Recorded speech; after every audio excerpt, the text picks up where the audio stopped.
నాన్న మాటలు బట్టి అయితే వీడియో కాల్ చేసి కాంచనాన్ని చూపిస్తాను, దాన్ని బట్టి నాన్నకి కొంచెం దీవి తీరినట్లుగా ఉంటుంది అని అయితే దశరథ సుమిత్రతో అంటూ ఉంటాడు. ఇక కార్తీక్ అయితే నిజంగా ఆ ఇంట్లో మామయ్యకి ఒక్కడికే మనం అంటే ఈ ప్రేమ అమ్మ అని చెప్పేసి అంటూ బాధపడుతూ ఉంటాడు. ఇక శివనారాయణ అయితే కాంచన గురించి బాధపడుతూ ఉంటే దశరథ వీడియో కాల్ చేస్తూ ఉంటాడు శివనారాయణ దగ్గరికి వెళ్ళి. ఇక చూసావా మామయ్యకి నిజంగా 100 ఏళ్ళు అని చెప్పేసి అంటూ ఉంటాడు. ఇక అంటూ ఫోన్ తీసేసరికి నిజంగా మామయ్యకి 100 ఏళ్ళేనమ్మా, నా మామయ్య వీడియో కాల్ చేస్తున్నాడు, ఇప్పుడు చూడు మామయ్యని ఎలా ఆట పట్టిస్తానో అని కార్తీక్ అంటూ ఉంటాడు. అవునా మా అన్నయ్య ఫోన్ చేశాడా అని కాంచన అనేసరికి ఆగమ్మా ఇస్తాను అని చెప్పేసి అంటూ ఏంటి చిన్న సార్ మాకు ఫోన్ చేశారు అని చెప్పేసి అంటూ ఉంటాడు.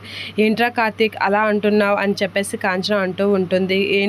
ఏంటి బావా అలా అంటున్నావు అని దీప కూడా అనేసరికి మామయ్యని అల్లుడు ఆ మాత్రం ఆట పట్టించకూడదా అని చెప్పేసి కార్తీక్ అంటూ సరే మామయ్య ఏం ఫోన్ చేసావు అని చెప్పేసి అంటూ ఉంటాడు. ఇప్పుడే కదా వెళ్ళావు, అప్పుడే మీ చెల్లి మీద దీవేసిందా అని అనేసరికి చెల్లికి ఇవ్వరా అని చెప్పేసి దశరథ అంటూ ఉంటాడు. అలా అంటూ ఇదమ్మా నీకే ఫోన్ చేశారంట మాకు కాదు అని అంటూ ఉంటాడు. ఇక దశరథ అలా అనేసరికి కాంచన అయితే ఫోన్ తీసుకుంటూ ఉంటుంది, మాట్లాడుతూ ఉంటుంది.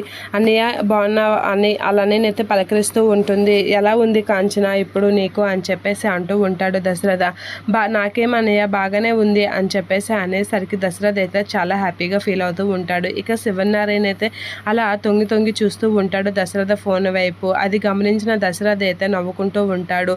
ఇక కాంచనాన్ని చూసి బాధపడుతూ ఉంటాడు శివనారాయణ. ఇక కాంచనాన్ని చూసి కొంచెం పోనీలే గండం గట్టెక్కింది అనేది అనుకుంటూ ఉంటాడు. అదంతా దూరం నుంచి పారిజాతం గమనించి అమ్మో ముసలోడు మనసు గట్ట కరిగిపోతుంది ఏంటా కాంచన విషయంలో అనేది అనుకుంటూ ఉంటుంది.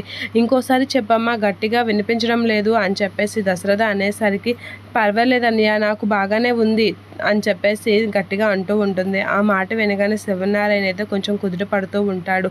అమ్మయ్య పర్లేదు కదా అనేది అనుకుంటూ ఉంటాడు. ఇక కాంచన ముఖాన్ని అయితే శివనారాయణకి చూపిస్తూ ఉంటాడు. అలా చూసే శివనారాయణ అయితే చాలా హ్యాపీగా ఫీల్ అవుతూ మురిసిపోతూ ఉంటాడు కాంచనాన్ని చూసి. ఇక దశరథ కూడా శివనారాయణ వైపు చూస్తూ ఉంటాడు. ఇక వాళ్ళు అలా కాంచనాన్ని వీడియో కాల్లో చూసి మాట్లాడుతూ ఉండగా పారిజాతం అయితే అమ్మో వీళ్ళు ఏంటి వీడియో కాల్లో మాట్లాడుకుంటున్నారు, అంటే ముసలోడిని మార్చేయాలనుకుంటున్నారా వీళ్ళు అని చెప్పేసి పారిజాతం మీద అనుకుంటూ ఉంటుంది. ఇక శివనారాయణని చూసి కాంచన చాలా హ్యాపీగా ఫీల్ అవుతూ ఉంటుంది. ఇక కాంచనని వీడియో కాల్లో చూసి శివనారాయణ కూడా చాలా హ్యాపీగా ఫీల్ అవుతూ ఉంటాడు.